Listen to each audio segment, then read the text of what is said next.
Don't leave me. Left at the station until the most feared Duke said, "My sons need you." The carriage door slammed. Fog crawled across the railway platform like something alive, swallowing the gas lamps one by one. Clara Ashford stood with a single trunk at her feet, her gloves torn, her bonnet crooked, her breath coming in ragged pulls against the November air. From inside the departing carriage, a voice, clear, deliberate, stripped of all warmth. "You may weep all you wish, Clara. No one is coming for you. No one has ever been coming for you." The wheels ground against cobblestone. The carriage pulled away and did not slow. She was alone. The platform emptied around her. A porter glanced her way, assessed her worn dress and scuffed boots, and moved on without offering assistance. Behind her, footsteps. Steady, unhurried. "Miss Ashford, His Grace is expecting you." She had never heard that name in her life. The man was tall, gray-haired, dressed in a dark coat that bore no insignia but carried the unmistakable cut of wealth. He lifted her trunk as though it weighed nothing. "The carriage is this way, miss. We have some distance to travel." "I was told I would be met by a housekeeper," Clara said. Her voice held steady. She made certain of that. "Mrs. Harding sends her regrets. I am Mr. Thorne, steward to the Duke of Ashworth." The Duke of Ashworth. She searched her memory and found only fragments. Headlines her stepmother had folded away before she could read them, whispered conversations that halted when she entered the room. The servants at Ashford House had murmured when they thought she could not hear that the Duke was the most feared man in England, that his wife had fled in the night, that his wealth was beyond reckoning. 42,000 a year, one footman had said, and the others had gone silent, as though the number itself was dangerous. The carriage journey took 3 hours. Mr. Thorne sat opposite her, silent as stone, his gloved hands resting on his knees, with the practiced stillness of a man accustomed to long waits. Clara watched the landscape shift through rain-streaked glass, cramped gray streets giving way to open farmland, then rolling hills sheeted with mist that clung to the hollows like gauze over a wound. The air inside the carriage smelled of leather and lamp oil, and something else. Cedar, perhaps, or sandalwood. A man's cologne, faint but present, embedded in the upholstery as though the Duke himself had ridden in this carriage recently and left his mark on it. Then a long drive bordered by oaks so ancient their branches formed a canopy that blocked the November sky entirely. The wheels crunched over gravel that had been recently raked. She could see the lines in it, precise as the teeth of a comb. Ashworth Hall emerged from the fog like a fortress. Gray stone, 300 windows, a central tower that rose against the clouds like a clenched fist. The gardens stretched in every direction, bare and dormant, but even in their winter sleep they carried the ghost of grandeur. Stone fountains drained for the frost, topiary hedges clipped with military precision, a long avenue of lime trees stripped to their bones. Now, before we go further, if you are new here, welcome. I am truly glad you are here. If this story moves you, tap that subscribe button, ring the notification bell, and drop your location in the comments. I would love to know where you are listening from. And if you have been here before, welcome back. Because what Clara does not understand yet is that nothing about this morning is what she believes it to be. She was led not through the servants' entrance, but through the main hall. This was wrong. Governesses entered through the side. They were not escorted past oil paintings, generations of Ashworth dukes, while footmen stood aside as though she were a guest. She noticed it then. A small painting, hung lower than the others, in an alcove to the left of the staircase. A garden party scene, bright with summer light, dotted with figures in white muslin. In the far corner, almost hidden, a girl. Young, no more than 10. Deep brown skin, tightly coiled hair escaping from a ribbon. She was crouching beside two small boys, her hands weaving something, a chain of flowers. The boys watched her with absolute concentration. Clara stopped. The girl looked exactly like her. "Miss Ashford." Mrs. Harding's voice, sharp from the landing. "This way." The nursery was on the third floor. Mrs. Harding paused at the door. Her composure wavered for the first time. Her hand rested on the handle but did not turn it. "Edward is 9. James is 5. Edward has not spoken since his mother departed. James does not permit anyone near him. 7 governesses have come and gone. The last one left in tears after 3 days." "I understand. I doubt that." She opened the door. A boy sat against the wall, drawing with charcoal. He did not look up. Gray eyes, his father's eyes, remained fixed on the paper. His hand moved with a steadiness that seemed impossible for a child of 9, as though the charcoal were the only anchor he trusted in a world that had given him every reason to trust nothing. Under the table, a smaller shape was curled. Dark-haired, knees pulled to his chest, watching Clara through the gap between the table legs with an expression that was not defiance, but terror. Edward. James. Not wild, as the household whispered. Shattered. Clara did not speak to them. She crossed to the bookshelf, selected Robinson Crusoe, its spine cracked from years of handling, sat on the floor, and began to read aloud. Neither boy moved. She read for an hour, closed the book, left without a word. That night in her small chamber, she unpinned her hair and sat on the narrow bed. The painting, the silent boy, the child beneath the table, the steward who had known her name. Something was wrong with this house. She could feel it the way one feels a change in weather, a pressure behind the eyes, a stillness that precedes thunder. In another wing, behind a door that had not been opened to a visitor in 4 years, the Duke of Ashworth stood at his desk. A candle burned beside a leather journal open to that morning's date. The entry was brief. "She has arrived." He closed the journal. He did not go to the nursery. He simply stood at the window, looking out at the same garden Clara could see from her room, and waited. 3 days passed, and Clara did not see the Duke. She learned the rhythms of Ashworth Hall by watching, by listening, by noting what was said and what was carefully avoided.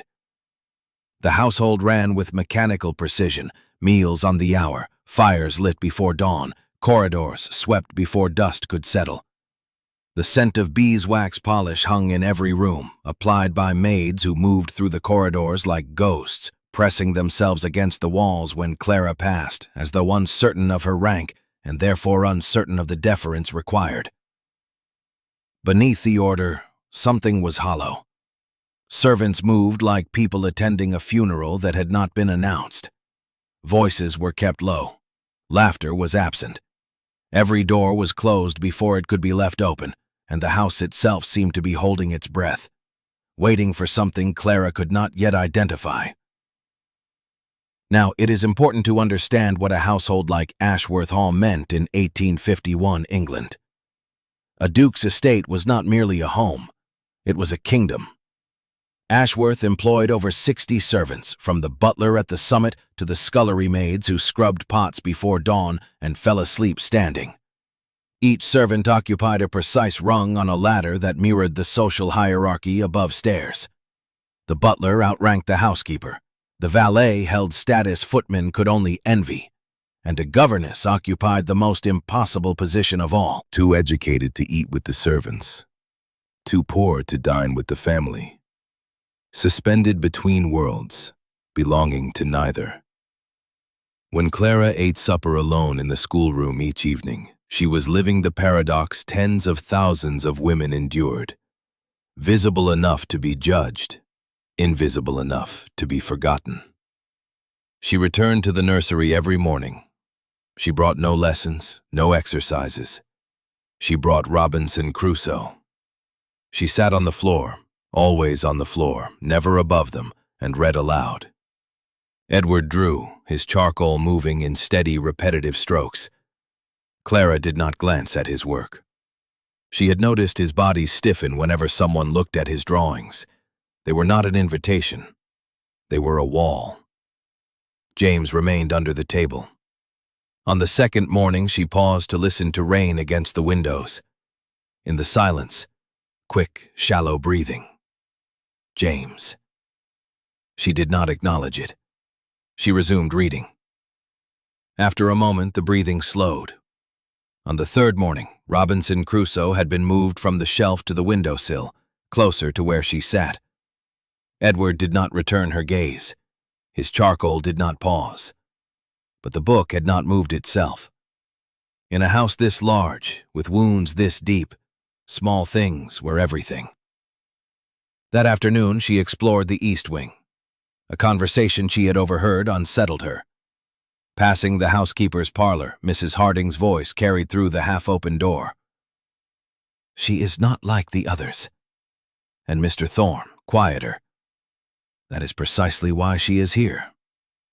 The words should have been comforting. They were not. They carried a weight Clara could not yet lift, a shape she could not yet see. The east wing held a library, a shrouded music room, and a portrait gallery tracing the Ashworth line back 2 centuries. Near the end, a woman, young, fair-haired, in a blue silk gown. Her smile was tentative, as though she could not quite believe the occasion. A brass plate read, "Charlotte, Duchess of Ashworth, 1847. The Duke's wife." The woman who had fled. Charlotte's hands were clasped too tightly, knuckles blanched white beneath satin gloves. The smile did not reach her eyes. The painter had captured beauty, but beneath it, the unmistakable posture of someone already afraid. Clara noticed something else, too. The background of the portrait. Most subjects were painted before a window or a curtain, something neutral and flattering.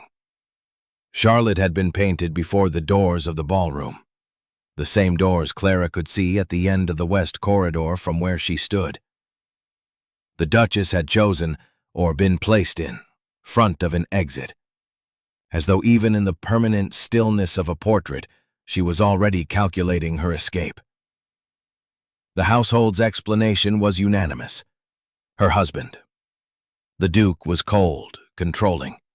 He had driven her away.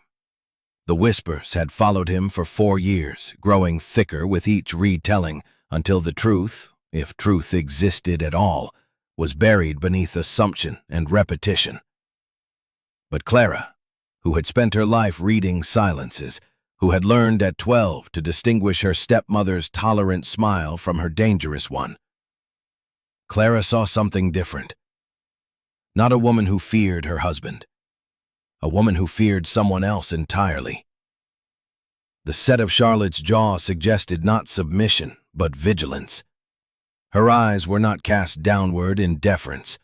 They were scanning, assessing, measuring the room behind the painter for threats that the canvas could not show. She filed this observation away with the care of someone storing a loaded weapon. She did not yet know what it meant. But she trusted the instinct the way she trusted her own breathing, involuntarily and without needing to explain it. That evening, descending to supper, she passed a window overlooking the front drive. A carriage was departing, hired, mud-spattered, no crest. It had come and gone unmentioned. At supper, she asked Mrs. Harding whether there had been a guest. The housekeeper's spoon paused halfway to her mouth. No guest. A lie. The pause before the denial had lasted one breath too long, and that single breath told Clara everything. Whatever happened that afternoon was not meant for her to see. She returned to her room. 3 days in this house, and the ground felt unsteady. The vertigo of standing at the edge of something vast whose dimensions she could not yet measure. The silent boy, the terrified child, the painting, the steward who had known her name, the housekeeper who lied about a visitor, and somewhere in this enormous frozen house, a man she had not seen, not spoken to, who had been expecting her. The next morning, before she could begin reading, something small slid across the floorboards. A piece of charcoal. James's hand retreated beneath the table before she could respond. Clara picked it up. She did not cry. She had promised herself that 7 years ago. But her hand, when she turned the page, was not entirely steady. The carriage arrived on a Tuesday. Uninvited, unannounced, bearing the Voss family crest in freshly polished gold. Clara was in the nursery when the wheels sounded on gravel. Edward's charcoal stopped. It was the first time she had seen him react to anything beyond this room. His gray eyes lifted to the window with recognition. Whatever memory that sound carried, it was not gentle. James scrambled deeper beneath the table, breathing sharp and fast. Clara set down the book. "I shall be right here." She did not touch him. Proximity was the only comfort he would accept. Downstairs, the front doors opened. Lady Marguerite Voss entered Ashworth Hall as though she owned it, brisk, deliberate, heeled boots striking marble with the confidence of a woman who had never doubted her right to any room she entered. Clara knew this because the footsteps carried upward through stone, measured, percussive, unmistakable. Marguerite had perfected this entrance over decades, chin lifted, eyes sweeping the space with the assessment of a woman who measured every person by what they could be made to yield. She had come to ensure Clara's placement was understood, not as a governess, as a domestic. The final rung on the ladder Marguerite had spent 7 years constructing, each step downward calculated with the precision of an architect designing a prison. Clara remained in the nursery. She could hear voices, Mrs. Harding's, clipped and formal, and beneath it, Marguerite's, smooth as oiled silk. That particular blend of courtesy and cruelty her stepmother wore the way other women wore perfume. "I wish to see the girl. I placed her here as a domestic, and I will not have her elevated beyond her station. Where is the Duke?" Silence. It stretched. Clara counted heartbeats. 11, 12, 13. Before a new voice entered. Male. Low. Controlled with such care that it seemed to lower the temperature itself. "Lady Voss." 2 words. The silence that followed was absolute. The kind that falls when every person understands simultaneously that the balance of power has shifted and that nothing said from this point forward will alter it. "Your Grace." Marguerite's voice recalibrated. The silk remained, but something beneath had tightened. "I merely wish to confirm the terms of Miss Ashford's placement. She is entirely without prospects or connections. I arranged her position as an act of charity, a final obligation to my late husband's unfortunate daughter." Charity. The word landed like a counterfeit coin. Bright, hollow, worthless. "Lady Voss, I received your letter. I noted your terms. Here are mine." A pause. "Miss Ashford is under my protection. She holds the position of governess with the wages, accommodation, and dignity that position commands. You will not alter these terms. You will not visit this house again without written invitation. And you will leave my estate within the quarter hour, or I will have your carriage turned without you in it." He did not raise his voice. The words carried the weight of a judge's sentence, final, unhurried, without interest in appeal. Clara heard Marguerite's sharp intake of breath, the beginning of "your," and then it died, swallowed by a silence that told her Marguerite had looked into the Duke's face and found something her considerable arsenal could not overcome. Footsteps. Retreating. The front doors. The carriage. Gone. Clara pressed her forehead against the nursery door and breathed.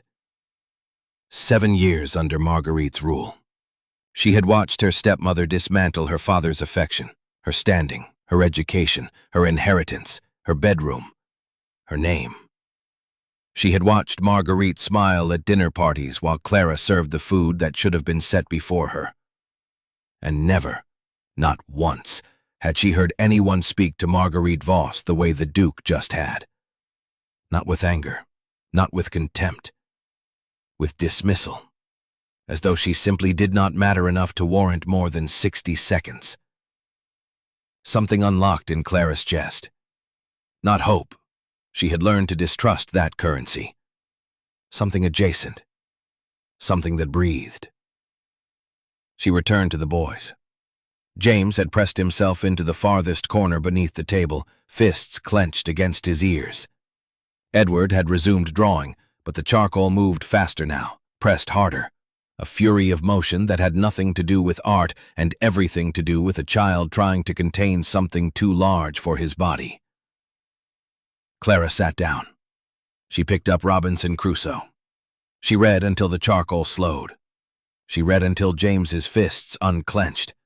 She read until the afternoon light shifted from gray to amber and back to gray, and the nursery settled into the kind of quiet that comes after a storm.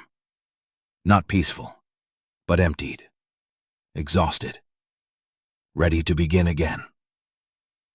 That evening, Clara found Mr. Thorne reviewing a ledger by candlelight. When Lady Voss arranged my position, how long before my arrival did her letter reach Ashworth Hall? He removed his spectacles and cleaned them with slow precision. The 14th of October. I arrived the 23rd of November. 5 weeks. She held his gaze. You were at the station before my stepmother's carriage reached it. Not after. I saw you speaking to the station master as we pulled in. Something flickered behind his eyes, brief as a match struck in wind. His Grace prefers to be thorough in all his arrangements. There were 1,000 questions. The painting, the chamber with a guard in view, the Duke's voice. But Clara had survived 7 years by understanding one principle. You do not ask questions until you can survive the answers. Good evening, Mr. Thorne. She climbed to her room and sat on the bed. The wind pressed against her window, and somewhere in the house, a clock struck 9, the sound traveling through corridors and up staircases until it reached her as a distant, muffled chime.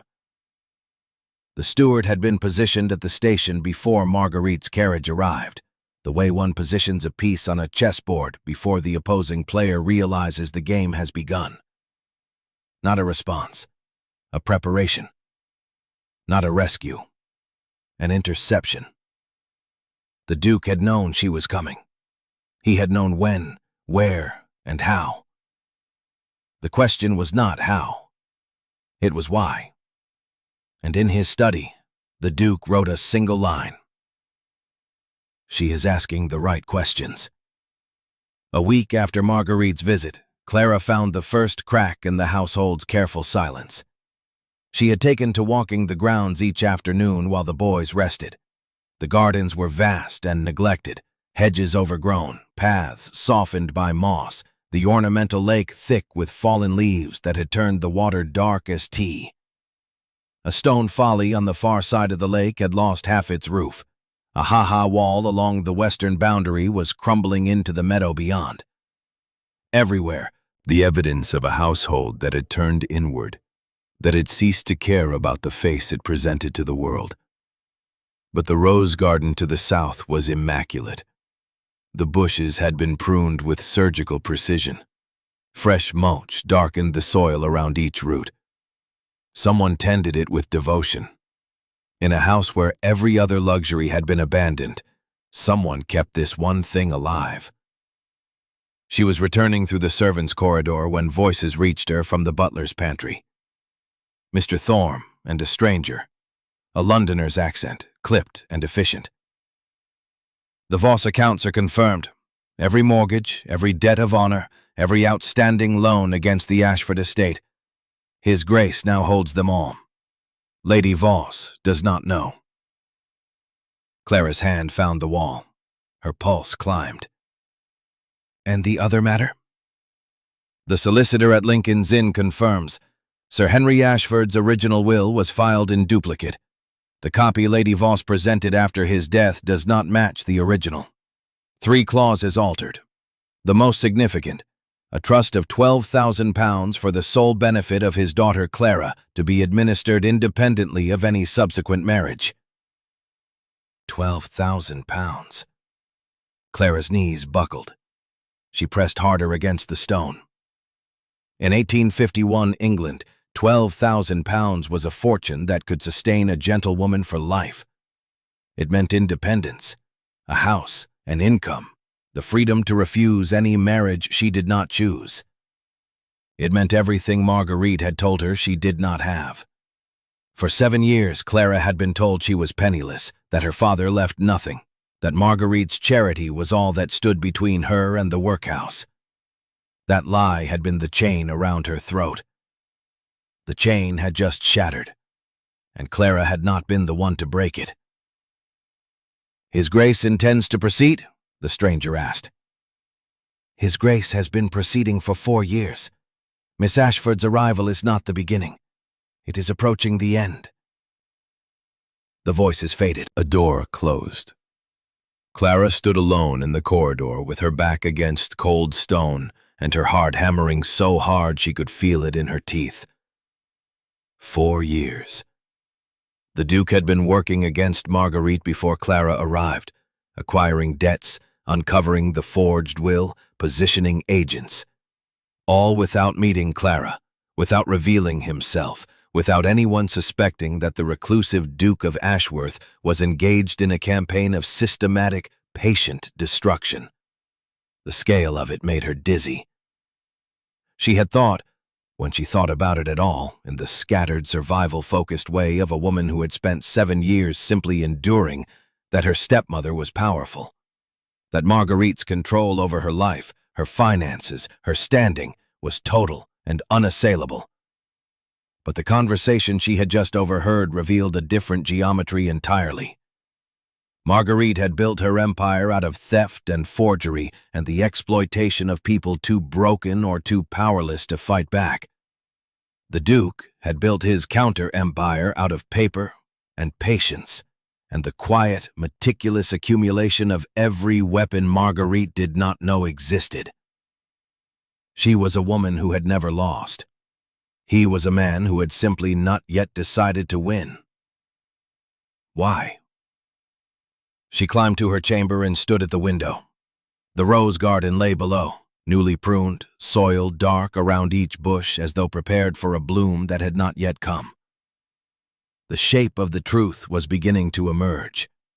It was larger, more intricate, and far older than she had imagined. And it had roots, deep, tangled, reaching back into a past that Clara could not yet see, but could feel pressing upward through the soil of her understanding like something determined to bloom. The following morning she returned to the nursery. Edward drew. James was beneath the table, but not pressed against the far wall.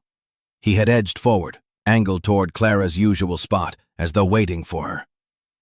She sat. She opened Robinson Crusoe.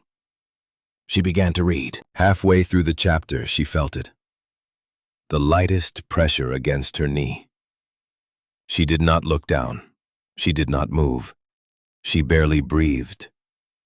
Through the cotton of her dress, she felt the warm weight of a small hand, tentative, trembling, deliberate. James, touching her for the first time. She kept reading. Her voice did not falter. Her hand turned the page with steady precision. Inside her chest, something broke open that she had kept sealed so long she had forgotten it existed. a warmth that radiated outward from the point of contact, dissolving the armor she had worn since the morning Marguerite moved her to the attic. She read for another hour. When she closed the book, James's hand had withdrawn, but the warmth remained, a ghost of contact, a first breach in a wall 4 years in the making. Edward's charcoal had stopped. He was watching. His gray eyes held a question she could read as clearly as print. "Can I trust you?" She placed Robinson Crusoe on the shelf, closer to his corner, and left. That afternoon, Clara wrote a letter to the solicitors at Lincoln's Inn requesting her father's original will. She sealed it with candle wax and placed it on the hall table for the Morning Post. By evening, the letter was gone. But when she passed Mr. Thorne's study, the door was ajar. On the desk beside him, unsealed, lay a letter in Clara's hand addressed to Lincoln's Inn. Intercepted. Their eyes met through the gap. He did not look guilty. He looked like a man caught between two loyalties who did not yet know which would prevail. "There are things His Grace wishes to tell you himself, Miss Ashford, when the time is right." "And when will the time be right?" He folded the letter, placed it in the drawer, and closed it. "Soon. Sooner than you think."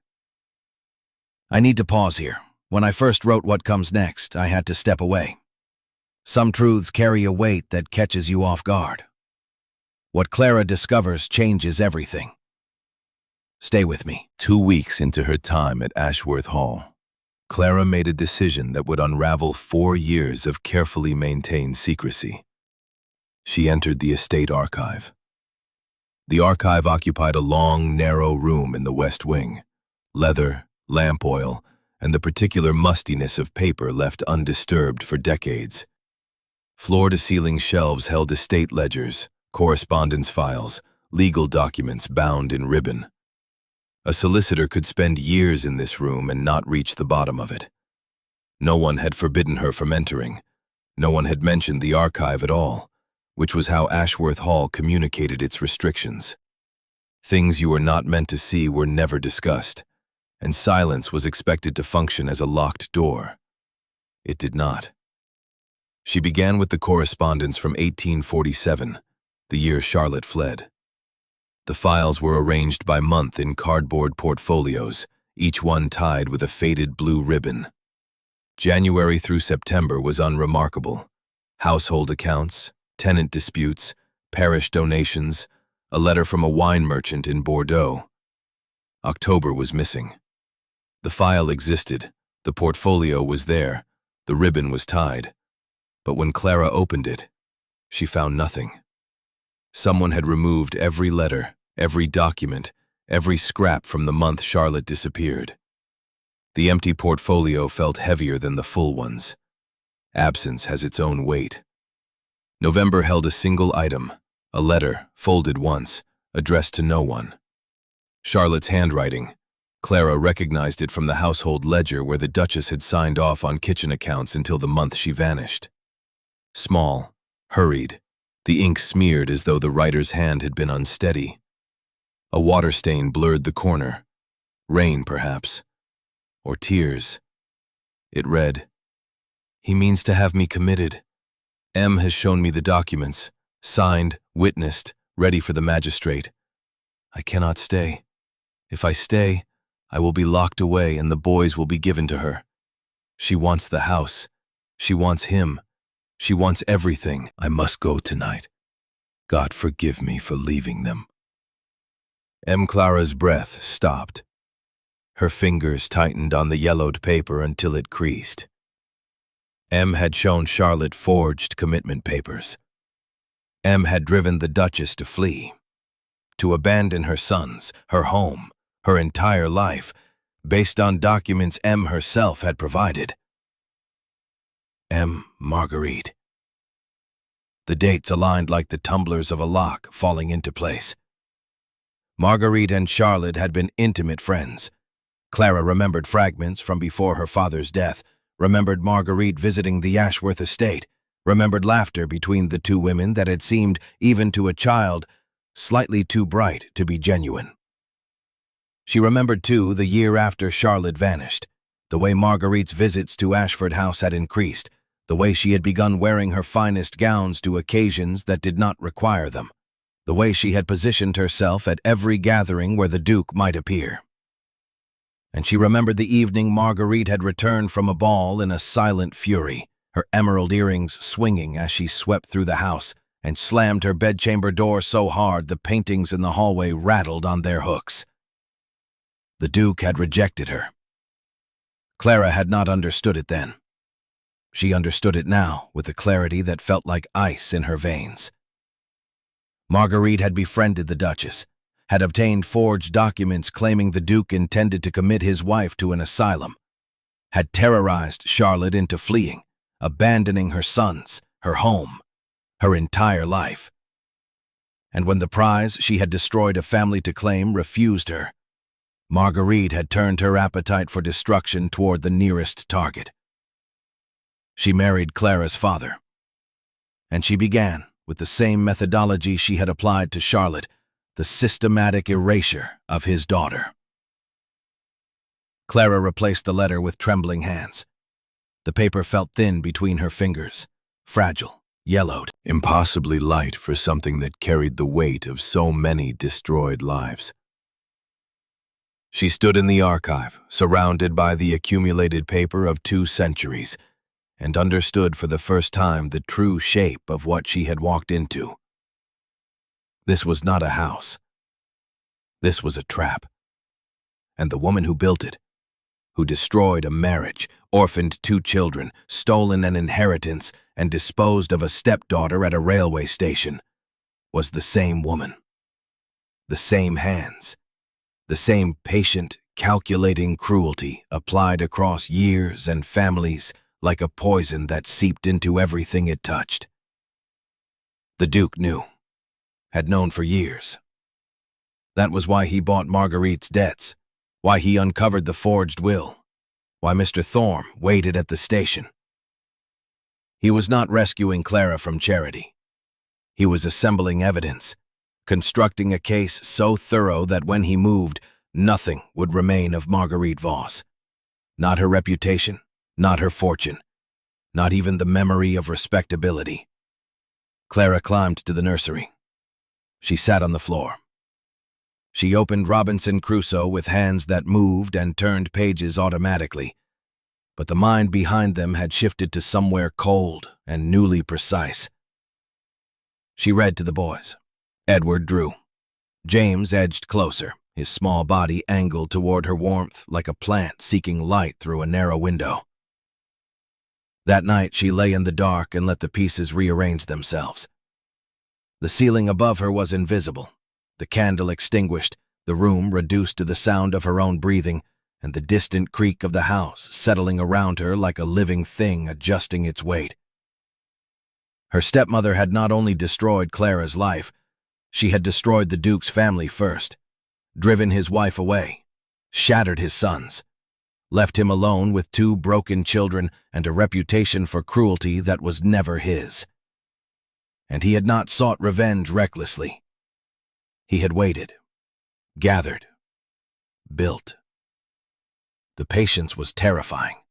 The discipline was inhuman. And beneath both, beneath the strategy, the 4 years of invisible architecture, something else pressed against the edges of her understanding like light behind a closed door. She was done waiting. Tomorrow, she would go to him. She would find the answers herself. Edward spoke on a Thursday.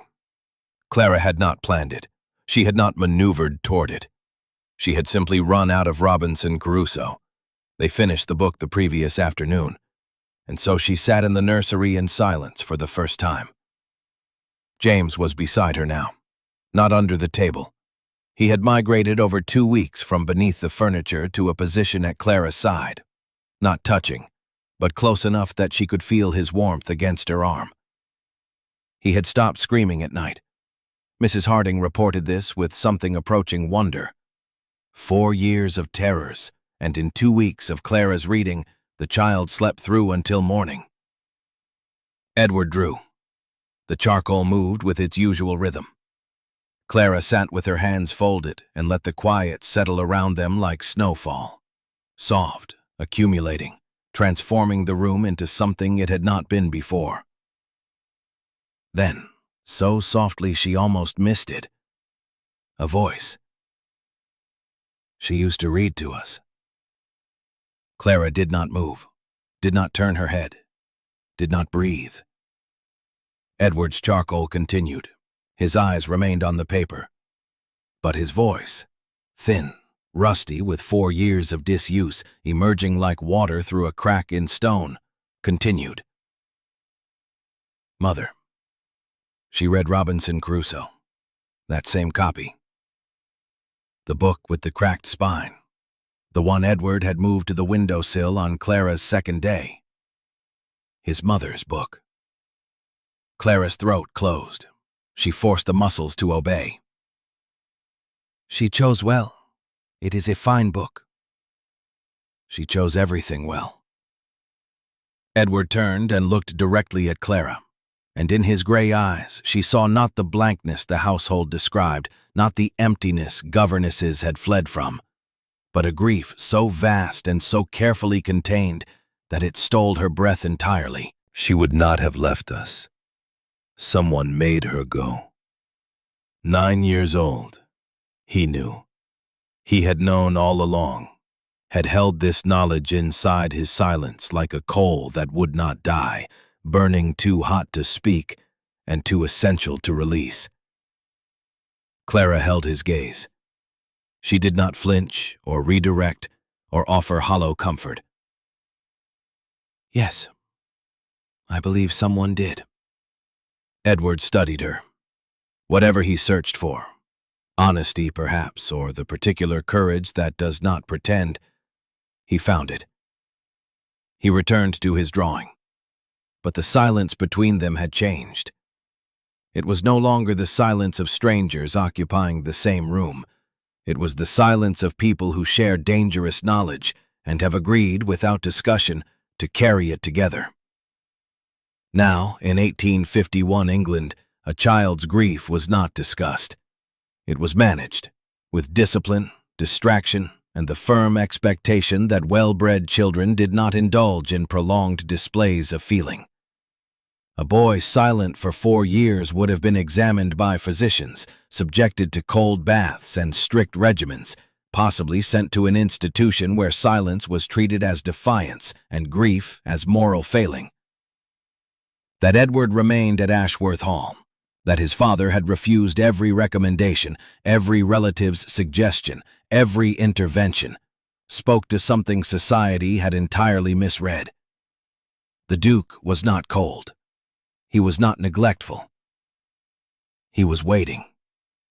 The same way he waited for everything, with patience bordering on ruthlessness and a faith that the right person would do what force and medicine could not. Clara spent the afternoon in the library, not reading, thinking. She sat in the window seat with her forehead pressed against cold glass and let the pieces settle into their final positions. The Duke had been expecting her. The painting in the alcove suggested his knowledge of her went back years. He had spent 4 years dismantling Marguerite. He had waited for Marguerite to send Clara here. Why wait? If he held evidence of Marguerite's crimes, why not act immediately? Because the exposure would have been incomplete. Clara understood with sudden, piercing clarity. The Duke did not want to damage Marguerite. He wanted to annihilate her. And annihilation required something evidence alone could not provide. A living witness. A victim who could stand before society and embody every crime. Clara was not his employee. She was not his charity case. She was his witness. The thought should have frightened her. What frightened her was how little she minded. How the discovery that she had been chosen, positioned, waited for, felt less like manipulation and more like the first time in her life someone had seen her and decided her existence mattered. She descended to the ground floor as evening shadows lengthened. The house was quiet, that particular hush between afternoon tea and the dressing bell, when servants retreat and corridors breathe. She walked through the entrance hall, her footsteps sounding too loud against the marble. Past the painting in the alcove, the girl, the boys, the daisy chain, which now looked less like a coincidence and more like a confession. Through the gallery, past Charlotte's portrait with its white-knuckled hands. Through an unfamiliar door, into a corridor she had not walked before, toward a light she could see burning beneath the door at the far end. The Duke's study. The air smelled of beeswax and ink and the faint trace of cedar. She knocked. "Come in." He was standing at the window, tall, broad-shouldered, dark hair silvered at the temples. His left hand rested on the sill, and the scar from the base of his thumb to his wrist caught the candlelight, a clean line, the kind left by a blade. A glass of brandy sat untouched on the desk beside a stack of correspondence. He did not turn immediately. When he did, his face confirmed everything the household said about him and nothing of what it meant. He was handsome in the way certain buildings are handsome. Angles, proportion, and something unyielding beneath. Gray eyes found hers with a marksman's precision, and Clara felt, for the first time, that she was being seen, the way one sees a landscape after years of studying its map. "Miss Ashford, I have been expecting this visit." "I imagine you have been expecting a great many things, Your Grace." The ghost of something, not a smile, but the architecture of one, crossed his face. "I found Charlotte's letter," Clara said. The candlelight flickered. His expression held. "And I believe you owe me the truth. All of it." He crossed to his desk, opened a drawer, and removed a leather-bound journal. He set it between them. "Sit down," he said quietly. "The truth is longer than you think." The journal was bound in dark leather, creased at the spine from years of handling. The Duke opened it to the first page. The date, written in a careful hand, June 14th, 1845. Lord Pemberton's garden party. He remained standing. Candlelight deepened the scar along his jaw.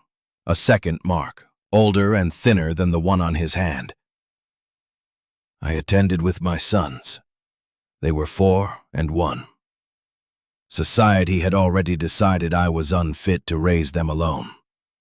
Every matron in attendance spent the afternoon offering sympathetic advice on nursemaids and schools, and every one of them meant the same thing: give the children to someone else." He turned a page. My sons sat alone on a stone bench at the edge of the garden. No child approached them. No adult intervened. They were the Winter Duke's sons, and by the age of 4, Edward already understood what that meant. Another page. Then a girl, 10 years old, dark-skinned, hair escaping from a ribbon, walked across the garden, sat beside them, and began weaving a daisy chain. Clara's lungs constricted. The room tilted. She did not ask their names. She did not ask who their father was. She simply sat with them for an hour and treated them as ordinary children who deserved ordinary kindness. His voice had not changed in volume, but something beneath the surface had shifted, a movement deep and slow. Edward smiled for the first time since his mother left. He was 4. Your daisy chain was the first gift anyone gave him that was not wrapped in pity. Your Grace, I commissioned the painting from memory. The artist required 3 sittings to get the details right. The angle of your chin, the way you leaned toward them, the ribbon in your hair. It was blue. He closed the journal. I did not know your name that day. I learned it the following week. I have known it ever since. Clara sank into the chair, not because he told her to, because her legs would not hold her. You have been watching me. I have been aware of you. A distinction carefully drawn. When your father married Lady Voss, I noted it. When your circumstances changed, the governess dismissed, the attic, Marguerite presenting her daughters in your place, I noted that as well. And you did nothing. I did everything. An edge, not anger, but the sharpness of a man defending a decision he knows sounds indefensible. I began acquiring Lady Voss's debts in 1848. I hired a solicitor to locate your father's original will in 1849. By 1850, I held enough evidence to destroy her. But evidence without a living witness is a document. It gathers dust. It convinces lawyers and accomplishes nothing. I know some of you are shouting at your screens right now. Stay with me. What he says next is why I wrote this story. I needed you here, not as a governess, as yourself. The woman whose existence is proof of every crime her stepmother committed. But I would not take you by force or secret arrangement, because to do so would make me no different from the woman who stole you from yourself. He moved to the fireplace and stood with one hand on the mantel, profile sharp against the shifting light. I waited for Marguerite to discard you. Cruelty requires escalation. Without it, the satisfaction fades. I calculated she would eventually find your presence more expensive than the pleasure of your suffering. I ensured that when she disposed of you, my name would be the one she reached for. A feared employer, an impossible position. She believed she was condemning you to misery. A pause. She delivered you to me. The fire popped. Sparks rose and died against the grate. The steward at the station. Waiting since dawn. The rose garden. Something moved behind his eyes. The first unguarded thing Clara had seen there. Your mother's favorite flower. She mentioned it once. Red climbing roses. Clara's hands went still. My mother is dead. She died when I was 6. He turned from the fireplace. His expression held something she could not read. Not pity, not guilt, not triumph. Something older. Something that looked like a promise kept after too long a wait. No, he said. She did not. The room contracted. The air compressed. Clara's vision narrowed to a single point. His face, the firelight, the words suspended between them. Marguerite told your mother that if she did not disappear, she would have you taken away, placed in a workhouse, lost in parish care from which no child returns unchanged. His voice was stripped to its foundation, without ornament. Your mother chose to vanish rather than risk losing you to something worse than absence. She has been living under an assumed name in Northumberland. I found her 3 years ago. She is on my northern estate, under my protection. She is well. She is waiting. Clara could not speak. The room dissolved. Desk, candle, journal, fire. And she was standing in a space with no geography, only the devastating fact that her mother was alive. For 18 years, she had carried that grief like a stone sewn into her chest, built her life around it, shaped her silence around it. Every morning she woke and remembered again that her mother was gone. And it had been a lie. Every year, every night. When? The word came out cracked. When can I see her? When Marguerite is destroyed.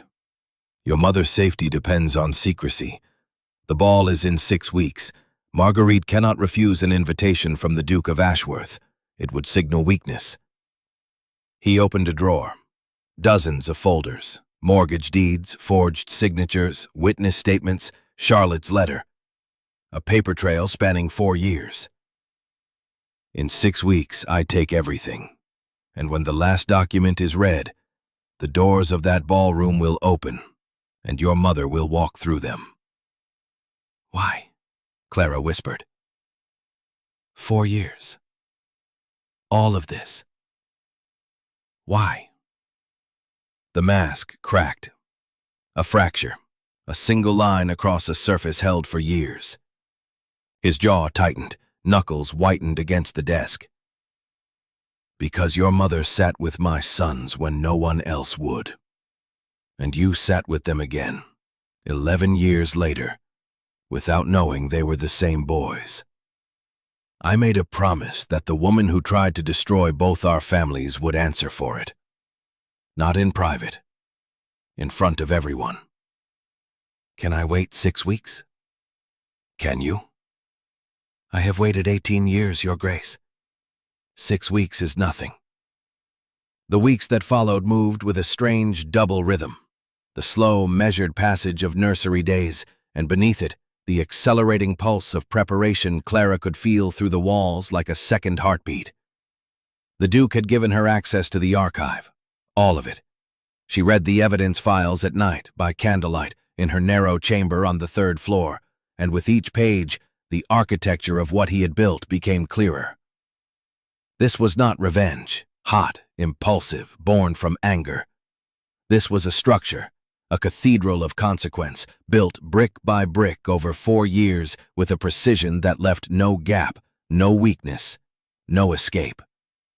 Every debt Marguerite held, called in. Every mortgage on her properties, now with the Duke's solicitors.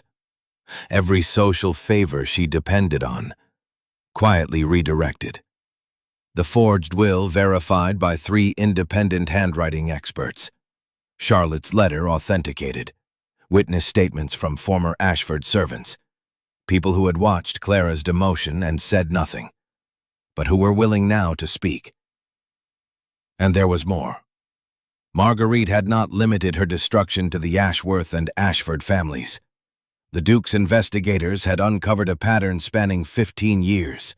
A trail of friendships cultivated and betrayed, reputations destroyed, inheritances redirected through forgery and manipulation.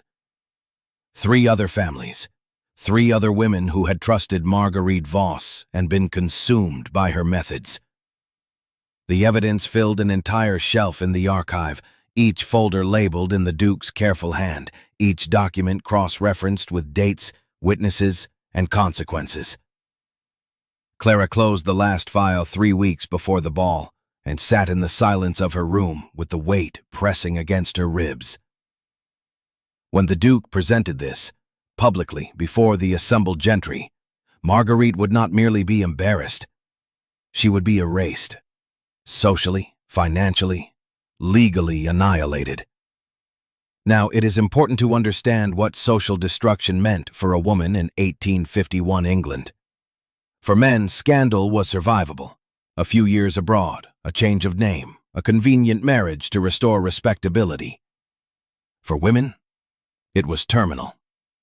A woman stripped of reputation could not work. No household would employ her. She could not marry. No family would accept her.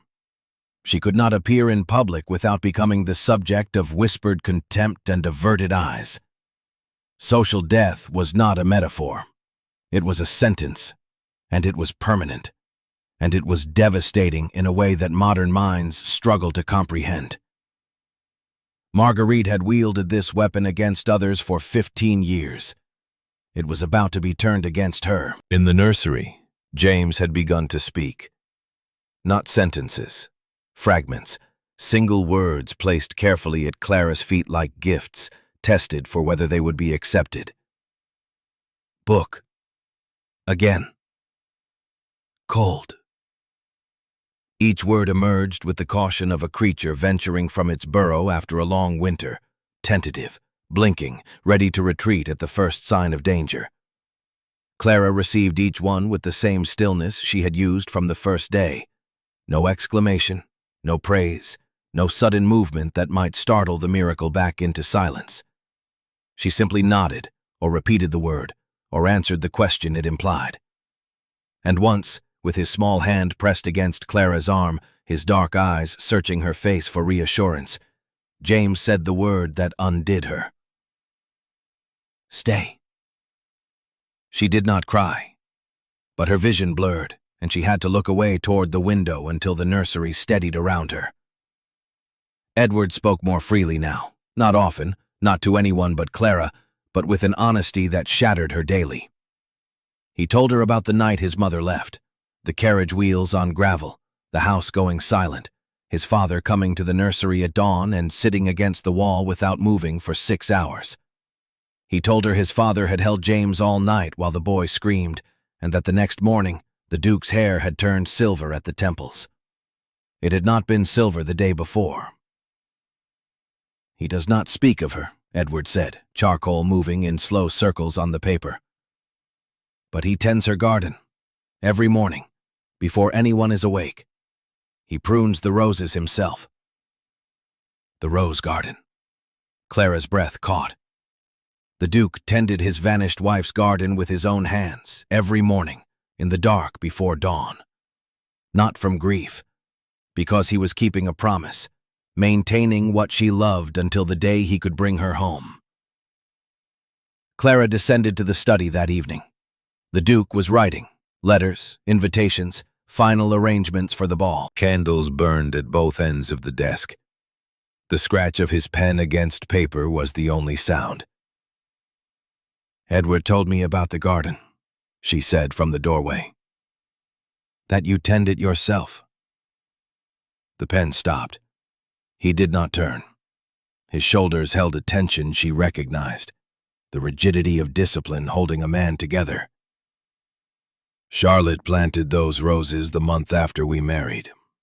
She said they would bloom every June, and every June she would cut them and fill every room." His voice was steady, but the steadiness cost him. Clara could hear the price in the spaces between words. "She managed it twice, before Marguerite's letters reached her." "When this is finished, what happens to Charlotte?" "My solicitors have spent 2 years establishing her departure was coerced. The forged commitment papers bore my forged signature. When the truth is public, Charlotte will be vindicated." "And the boys?" His jaw tightened. "The boys will have their mother returned. That has always been the point of everything." Clara stood in his doorway and understood she had been wrong about him. Not in the ways society was wrong. In her own way. She had assumed she was a piece on his board. She was wrong. She was the reason the board existed. Everything, the debts, the evidence, the 4 years, had begun not with Charlotte's letter or Marguerite's betrayal, but with a garden party in 1845, where a girl sat with 2 broken boys and treated them as human. Clara was not his witness. She was his dead. "The invitations went out this morning," he said. 3 weeks.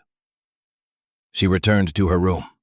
The house settled into its nightly silence, ancient timbers creaking, wind whispering through the oaks. In her chamber, Clara sat on the edge of the bed and did not press her palms flat. The trembling had stopped. The morning of the ball, snow fell on Ashworth Hall for the first time that winter.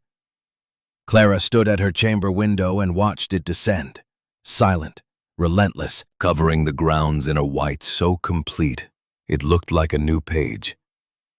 The rose garden vanished beneath it. The drive disappeared.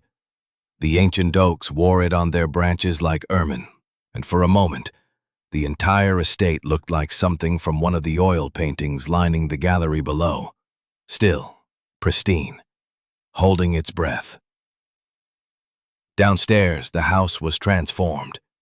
60 servants moved with choreographed urgency through corridors that had not seen a formal gathering in 4 years. The ballroom, A vast gilded chamber at the heart of the West Wing had been opened for the first time since Charlotte's departure. 300 candles lined the walls in crystal sconces. Hothouse flowers, white roses, gardenias, winter jasmine filled every alcove, their perfume heavy in the warming air. The orchestra had arrived from London at dawn. Clara's gown had appeared 2 days earlier, draped across her bed with no note. Midnight blue silk, almost black, with a bodice that caught light and held it. Not a governess's dress, not even a lady's dress. Clara had held it against herself before the small looking-glass and not recognized the woman who stared back. This is one of my favorite moments in the entire story. What happens in that ballroom tonight? Keep watching. Guests began arriving at 7. Clara watched from the gallery above the entrance hall as carriage after carriage deposited the county's most prominent families. The Pembrokes, the Hathertons, the Caldwells, the Whitfields. Names she recognized from her father's world, the world that had watched Marguerite transform from friend to wife to stepmother to thief, and said nothing. At 7:30, the Voss carriage arrived. Marguerite entered in emerald silk, her 2 daughters arranged behind her like attendants at a coronation. She moved through the hall with measured confidence, posture immaculate, smile precisely calibrated, eyes sweeping the room with the assessment Clara had watched for 7 years. She accepted a glass of champagne from a footman's tray without breaking stride, pausing to offer Lady Pembroke a greeting so warm and practiced it passed for genuine. She did not see Clara watching from above. She did not feel the gaze of the man who had spent 4 years building toward this evening. The ballroom filled. 300 guests assembled beneath the crystal chandelier, a cascade of light throwing rainbows across silk and satin. The Duke had not appeared. His absence was deliberate, allowing the room to fill, Marguerite to settle, every family that had witnessed Clara's humiliation to take their place and fix their attention on the center of the room. At precisely 8 o'clock, the orchestra stopped. The doors at the far end opened, and the Duke of Ashworth entered. He wore black. Not ornamental evening dress, a deeper, more absolute darkness that absorbed light rather than reflecting it. The scar on his hand caught candlelight as the room parted before him the way water parts before the prow of a warship. He did not hurry. He did not scan the room. He moved with the terrifying calm of a man who has calculated every second of the next hour and requires nothing from chance. He reached the center. He stopped. "Ladies and gentlemen."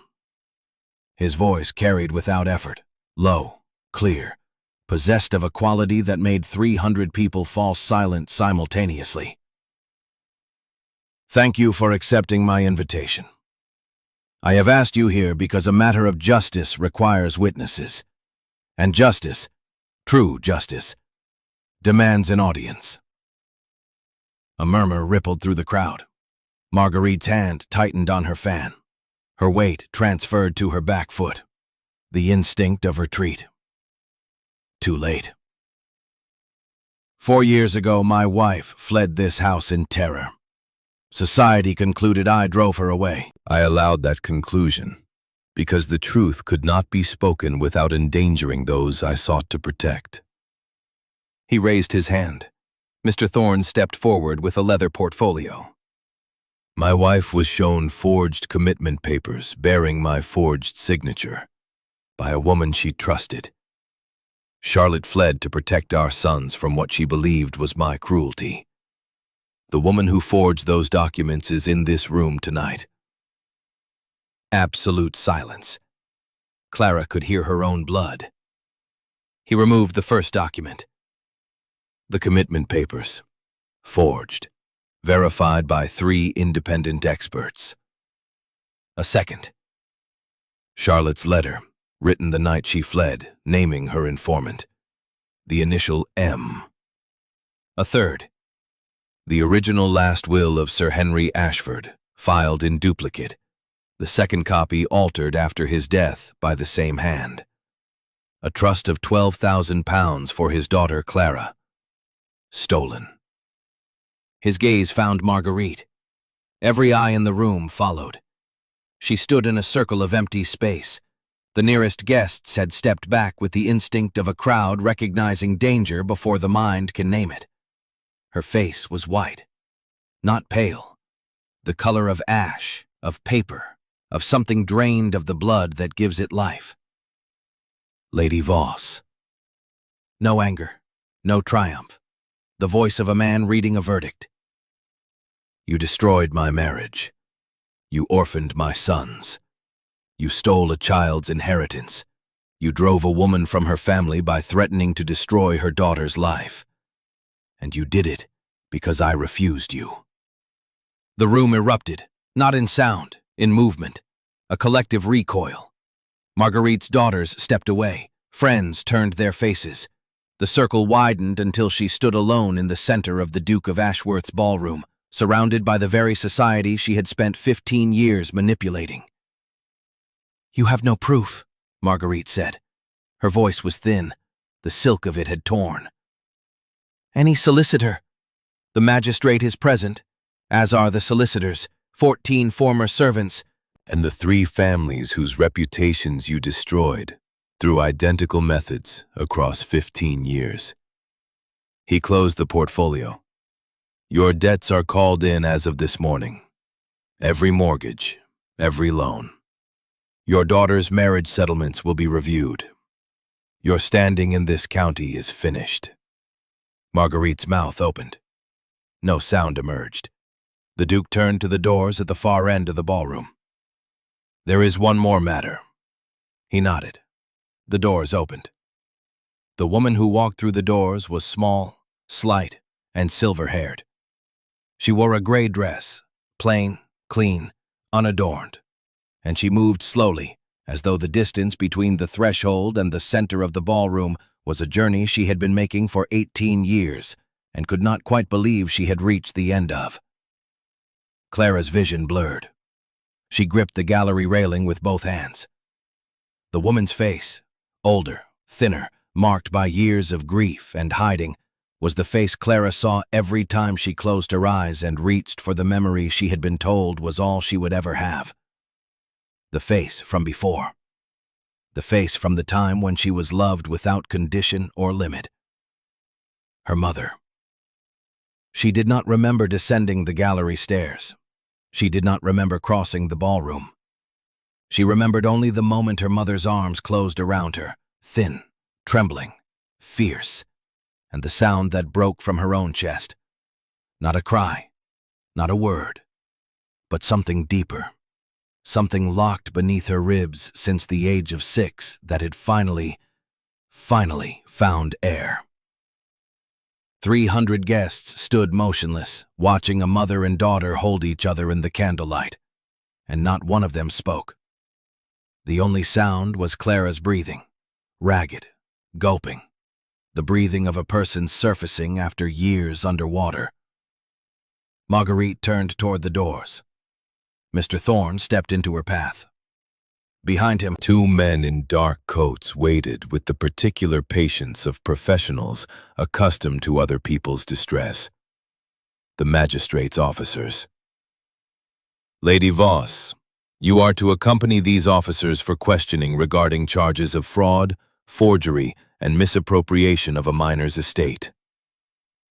Something permanent broke in Marguerite's face. Not the dramatic collapse of a villain's mask. Something quieter.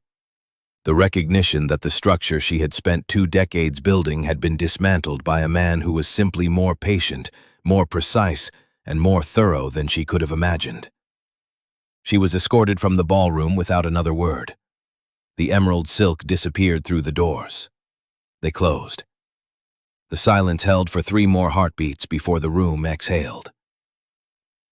Now, I must tell you what it meant for Clara's mother to walk through those doors.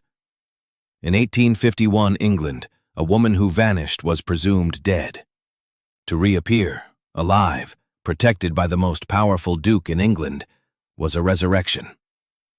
The witnesses in that ballroom would carry this story across the county, across the season, across every drawing room that constituted the information system of the English upper class. By morning, every household within 100 miles would know. Marguerite Voss would be spoken of the way one speaks of a plague, with revulsion and the fervent hope it never touches your own house. Clara held her mother until the trembling stopped. "I did not leave you," her mother whispered. "I did not choose to leave." "I know."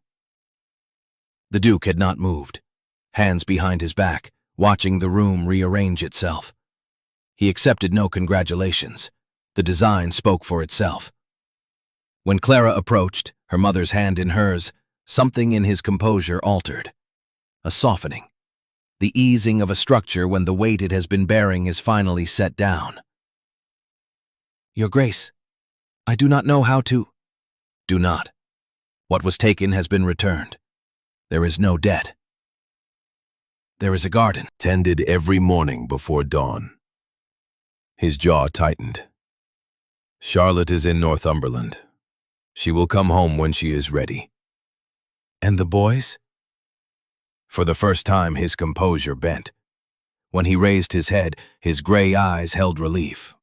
Pure, devastating, the kind that comes only when a burden held for years is irrevocably set down. "The boys will have their mother. That was always the point." In the weeks that followed, Marguerite's empire collapsed. Debts called, properties seized. The forged will struck from the record. Clara's inheritance, £12,000 with 7 years of interest, restored in full. 3 other families received restitution. The magistrate's charges expanded. Marguerite's daughters withdrew from society and did not return. Charlotte came home on a morning in February when snow was melting and the rose garden showed its first green shoots. Clara was in the nursery when the carriage arrived. She looked at Edward. The boy set down his charcoal. He stood. He walked to the nursery door, opened it, and descended the stairs with a steadiness that belonged on a body twice his age.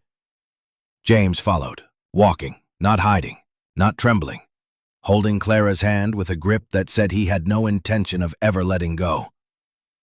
They reached the entrance hall as Charlotte stepped through the doors. Edward stopped at the base of the staircase. He looked at his mother. She looked at him. "Edward," she said. Her voice broke on the second syllable. The boy, who had not spoken for 4 years, crossed the hall and pressed his face against his mother's waist and held on with both arms. And the sound that came from him was not a word. It was 4 years of silence collapsing into a single, shuddering exhale that echoed off the marble and the oil paintings and the vaulted ceiling of the house that had been waiting. James ran. Charlotte sank to the floor and gathered both her sons. And the house, the enormous, frozen, Silent house, filled with a sound it had not held in 4 years. Laughter and tears, and a family returning to itself. Clara stood at the base of the staircase, her mother beside her. And in his study doorway, the Duke of Ashworth leaned against the frame and watched his sons hold their mother, and the relief on his face, unguarded, offered without restraint, was the most devastating thing Clara had ever witnessed. He met her eyes across the hall. He nodded once. She nodded back. It was enough. Everything that needed saying had been said. In 4 years of patience, in a daisy chain woven at a garden party, in roses tended before dawn, in 2 boys rebuilt by kindness. Clara did not stay at Ashworth Hall as a governess. She stayed as a guest, then a friend, then something for which 1851 England had no name. Her inheritance was restored, her mother returned, her stepmother destroyed, and the most feared duke in England proved to be a man of patience who had seen kindness in a world that offered him none, and spent 4 years ensuring it was repaid. This is not a love story. Not yet. That comes later. slowly, the way all things of consequence arrive when trust must be earned. But the foundation was laid in a nursery where a woman read Robinson Crusoe to two boys who needed nothing more than someone who would stay. And she stayed. Subscribe and turn on notifications not to miss our next story. Share your thoughts in the comments and inspire others, because the next story I am preparing, it begins with a funeral. And the woman standing at the grave is about to discover that the Duke buried beside her was not her husband. Drop a comment telling me what you thought when Clara's mother walked through those doors. I will be reading every single one.